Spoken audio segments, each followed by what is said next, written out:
Welcome to this explainer. I want you to imagine, just for a moment, that we're sitting together in a packed university lecture hall. We're about to embark on a really deep academic exploration into the completely invisible forces that dictate human behavior. We're going to examine Robert Cialdini's principles of influence, but not as your typical run-of-the-mill marketing hacks or productivity shortcuts. No, we're treating these as profound, scientifically verified psychological realities that govern absolutely every single aspect of our daily lives. So let's take a Socratic pause here. I want you to truly consider this central mystery before we unpack the whole illusion of pure rationality. Think about the last time you bought a car, or, even just chose a restaurant for dinner. We absolutely love to think we're entirely in the driver's seat, right? Logically weighing every single option, every feature, every price point. But the science of human cognition tells a very different, and honestly vastly more fascinating story about how those choices were actually made. Just consider these everyday behaviors for a second. Desiring a limited edition sneaker, trusting a total stranger simply because they happen to be wearing a stethoscope, or eagerly following the approval of a crowd just to pick a movie on a Friday night. These aren't anomalies, they aren't glitches in our thinking. The truth is, we are incredibly predictable. These behaviors instantly reveal that persuasion is a fundamental part of human existence. It's literally the invisible architecture of our choices. Here is our syllabus for today's explainer. We'll start with the illusion of choice, move right into the social anchors of decision, explore cognitive triggers and blind spots, analyze persuasion in the digital age, and finally, reflect on the true nature of influence. Okay, let's dive right in. Section 1, the illusion of choice, and understanding persuasion as a fundamental human condition. The core conflict we face as human beings is this battle between rational autonomy and cognitive shortcuts. We cling so tightly to the belief that we make purely independent logical choices. But let's talk about cognitive load for a second. Behavioral experts estimate that a modern human makes roughly 35,000 remotely conscious decisions every single day. 35,000. If we actually sat down and logically weighed the pros and cons of every single one, our brains would literally short circuit. So the reality is that our minds evolved to rely on mental shortcuts, heuristics, just to survive. Relying on these patterns, it's an evolutionary feature, definitely not a bug. Moving right along to Section 2, let's look at our first group of case studies, focusing heavily on how social belonging intrinsically shapes our decisions. First up in our psychological deep dive is reciprocity. Now, this isn't just about casually returning a favor. There's this classic behavioral study in restaurants that I absolutely love. Researchers found that when a waiter leaves a single mint with the check, tips go up just a little bit. But if the waiter leaves one mint, starts to walk away, pauses, turns back and says, "You know what, for you nice people, here's an extra mint," tips go through the roof. That staggering increase has absolutely nothing to do with the monetary value of a tiny piece of candy. It's a vital evolutionary adaptation that forced early human communities to share resources and build trust. We are biologically wired to repay our debts. Next is social proof. You've definitely seen those little signs in hotel bathrooms asking you to reuse your towel to save the environment, right? Well, researchers ran a massive experiment. They changed the signs to read, 75% of guests in this specific room reused their towels. The compliance rate skyrocketed. Looking to the crowd isn't a weakness. Out on the ancestral savanna, following the herd was quite literally a life-saving reflex. If everyone else started running, you ran too. We constantly look to others to define reality.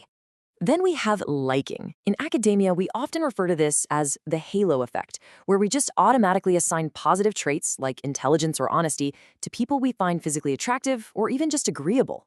Sales professionals are explicitly trained to find immediate similarities with you.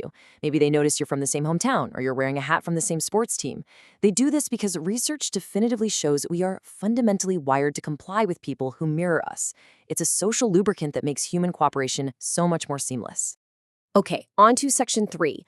Now we're examining the specific mental shortcuts we use when we get totally overwhelmed with information in our increasingly complex world. Let's analyze authority.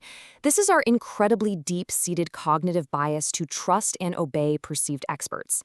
Historical psychology experiments, like the famous Milgram studies, have repeatedly demonstrated just how deep this particular programming runs.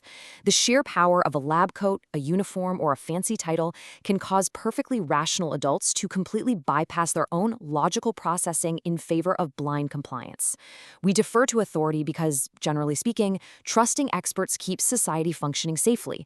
But wow, is it a powerful trigger that skips right past our critical thinking. Next up is commitment and consistency. Consider the classic foot in the door study. Researchers found that if they simply walked up and asked homeowners to put a massive, ugly drive carefully sign in their front yard, almost everyone said absolutely not. But if 2 weeks earlier, they had asked those exact same homeowners to place a tiny 3-inch sticker in their windows supporting safe driving, the compliance rate for the massive yard sign later on skyrocketed. Why? Because the homeowners felt this intense internal pressure to remain consistent with their newly established identity as safe driving advocates. This cognitive driver acts as an internal compass, saving us from having to rethink our baseline identities every single morning. And of course, we have scarcity. Think about how scarcity functions as a survival mechanism.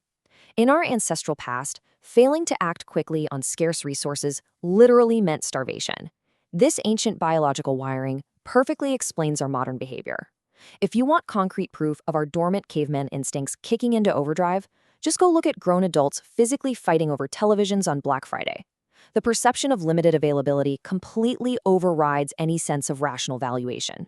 So, let's examine how this builds into a really critical contrast: positive evolutionary purpose versus modern vulnerability. We use these cognitive heuristics to navigate a chaotic world safely and efficiently. But today, those exact same blind spots are routinely hijacked. And here's the truly fascinating academic question: does knowing about a cognitive bias actually protect you from it? Well, extensive psychological research suggests it often doesn't. Our automatic responses are just incredibly resilient. Let's step out of the evolutionary past now for Section 4 and see exactly how these ancient principles manifest profoundly in our modern, hyper-connected era. Look at this evolutionary timeline, because it starkly illustrates a massive modern asymmetry. We evolved these basic cognitive heuristics for tribal survival roughly 50,000 years ago. We adapted them through 20th century consumer psychology, but now we are suddenly facing AI-driven persuasion mechanisms. Our biological hardware basically hasn't updated in millennia, but the software of modern digital persuasion algorithms, that is updating and testing our vulnerabilities every single millisecond. Honestly, think of modern social media as an applied behavioral science lab, operating on a global scale. A like counter, that's just engineered social proof. A verified badge, an artificial authority trigger. The algorithm is basically a digital mirror held up to our ancient tribal wiring. We can see Cialdini's work remains incredibly relevant today because these platforms continuously reverse engineer our deepest cognitive shortcuts, from creator culture straight through to highly targeted political communication. For our final section of this explainer, I want us to slow down a bit. Let's engage in a deeper philosophical reflection on what all this actually means for human nature. We need to look at influence not as a trap, but as the glue that holds civilization together. The biggest takeaway from all this data isn't some cynical view that humans are foolish or irrational. It's that our minds evolved to trust, cooperate, imitate, and belong. Rather than leaving you thinking we're just biological machines easily tricked by marketers and algorithms, we have to recognize that these psychological patterns are actually incredibly beautiful testaments to human cooperation. It's absolutely brilliant when you reframe it like this quote does. Our perceived vulnerabilities, the cognitive shortcuts that make us impulsively click on a limited-time offer, are born from the exact same psychological hardware that allows us to build deep friendships, form trusting communities, and sustain entire civilizations. Without these mental shortcuts for reciprocity and social proof, we wouldn't have culture, we wouldn't have society, we wouldn't even have empathy. So I'm going to leave you to ponder this final, provocative thought. If we are constantly navigating these deep-seated psychological anchors in literally everything we do, what does a truly independent choice even look like? I really encourage you to actively reflect on your own invisible patterns as you navigate the world today. Thank you so much for joining me for this explainer.